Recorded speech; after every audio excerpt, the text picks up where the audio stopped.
Hello, fellow pirates. Welcome back to Dreadlock Gaming. On this video, I'm going to show you a Brigantine flooding build. Haven't been able to catch anybody in any hostile takeovers to record putting it in action. So this is just going to be going over a build. It is a PvP build.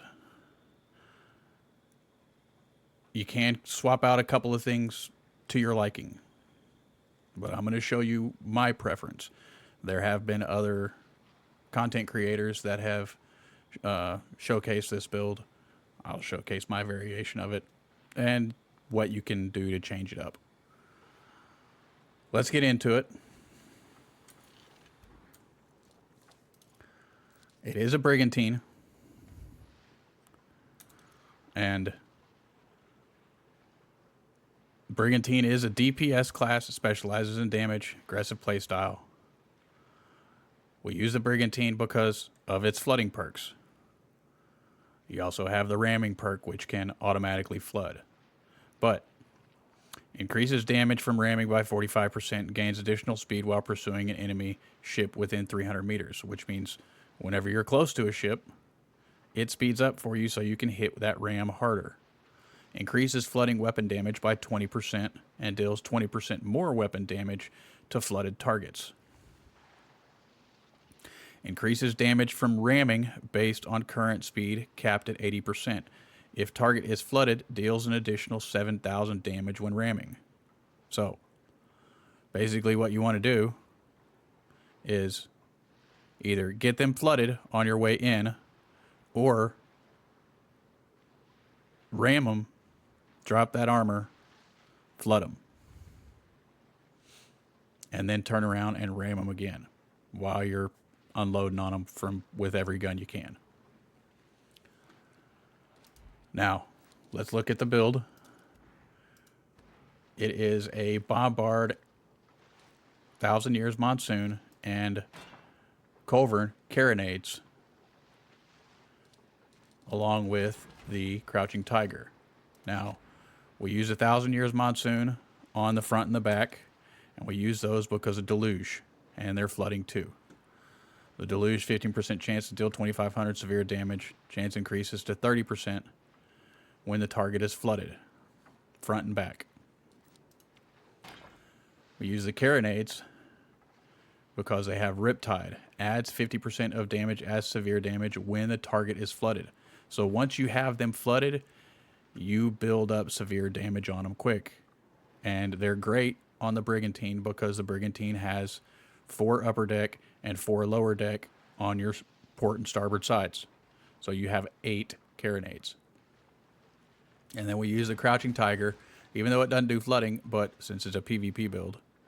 If you were doing PvE, I would say throw on the Leopold 3, but for a PvP build, we use it because it instantly puts the taunt status effect on them, which reduces the damage output they do by 50%.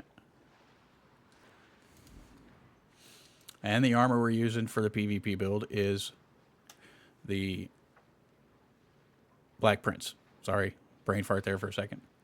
And the reason we use the Black Prince is the reduces damage taken by 40% when whole health is less than 33%. Major furniture, of course, obviously is going to be the rigging station because it is the perfect combination when using the Black Prince. Then we are going to have Bombard Minosaur for that extra 10% damage. Then Culverin works, 19% secondary damage from your Culverins. So that's another 19% more flooding damage and piercing damage with the Culverins. I think that should be correct. I'm pretty sure the Culverins have piercing damage as well. No, their secondary damage is only flooding. So you get 19% more flooding damage. My mistake. But with the Monsoons, you'll get 10% more damage overall. I mean, you could change that out and put Bombard Works on there for 19% more flooding damage and exploding damage. But the 10% overall damage, in my opinion, is better. Back to the furniture. We are also using density furnace so that we get the charge rate on the flooding up faster and we get the flooding status stays longer. So that means we're doing that extra 20% damage from the ship's perks itself all the time. As long as we have, if we keep building up that flooding stuff, the flooding effect, that's 20% from the flooding damage or from the flooding weapons, and then 20% more damage whenever they do have the flooding status effect built up all the way and they are flooding. For defense, screens for the reduced area of effect damage, the reduced burning charge buildup, and the increased health. The spirit locker for the reduced stamina depletion if you have a status effect on you, increased brace strength, and increased armor rating. You could switch these out, the screens and the spirit locker, for whatever you want. You could run leather fashioning station to reduce burning buildup. You could run raised quarterdeck to reduce flooding buildup. You could run the, where is it?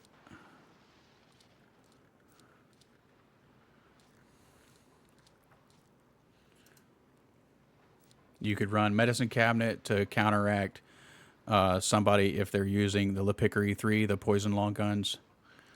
You could run beam supports for more health and more armor. I mean, there's many variations there if that you could run. So that is your defensive furniture is all up to you. I mean, you could change out the damage furniture too if you wanted to. If you wanted to run bombard works instead of bombardment of sewer, so you get more flooding damage and explosive damage from them as opposed to the 10% flat damage. I think the 10% flat damage is probably better because your initial hit is just going to hit harder. It's all up to you. It is a good build. It builds up flooding on people very fast. I mean, if you sink someone one time with a non-flooding build, you're usually looking at they've got 25% severe damage whenever they respawn. With the carronades, whenever you sink somebody and they come back, usually they have 50% or more severe damage whenever they respawn, unless they respawn at the dock. That's how fast and how much the carronades can flood somebody. So that's the build. That's different things you could do to it. It's all personal. Let's go over where you can get the items. The 1,000-year monsoons come from the black market. They are 350 sovereign apiece. The carronades were a season 2 gun.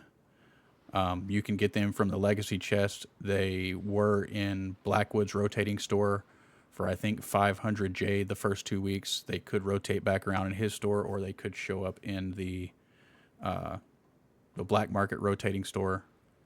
Otherwise, it's the legacy chest. The Crouching Tiger is a, I think, 450 sovereign piece from the black market. The Black Prince, the only place that I know of that you can get it, is from the legacy chest currently. It does have a very, very low % chance to drop from a cutthroat cargo map or a purple map, but it is extremely low. It may come around in the store for rotating. You can craft it. You can buy the blueprint to craft the Black Prince from Scarlock. So it is a craftable piece. The furnitures, the rigging station, legacy chest is the only way that I know of to get it, and it could end up showing up in one of the rotating stores from the black market or Blackwood. Bombardment of sewer you can craft. We may end up with a convoy that shows up at some point like we had last season, that would be dropping it again.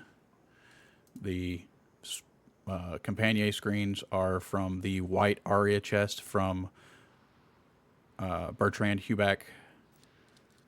The Spirit Locker is from the black Aria chest from Armand Huback. The Density Furnace is a craftable piece. You can buy the blueprint from Rama. And Culverin Works, you can craft them at the Carpenter. So, try this build out. Change the defensive furniture however you want. It's all up to you. It's a good build. It can rock people's worlds. Let me know what you think in the comments. Leave a comment, subscribe, like. Thanks for watching Dreadlock Gaming. Keep an eye out for more Skull and Bones videos. I will be doing some more builds here soon. I'll be doing another race, weekly race video after reset tonight. If there is a store reset or anything, I'll do one of those videos as well. But check out my Discord if you want to join the community. It's small, but it's growing. Each day I'm having more people join, and all are welcome. I do not discriminate in any way, shape, or form. If you want to join my community, feel free. The Discord will be in the description. Remember, never give up the ship.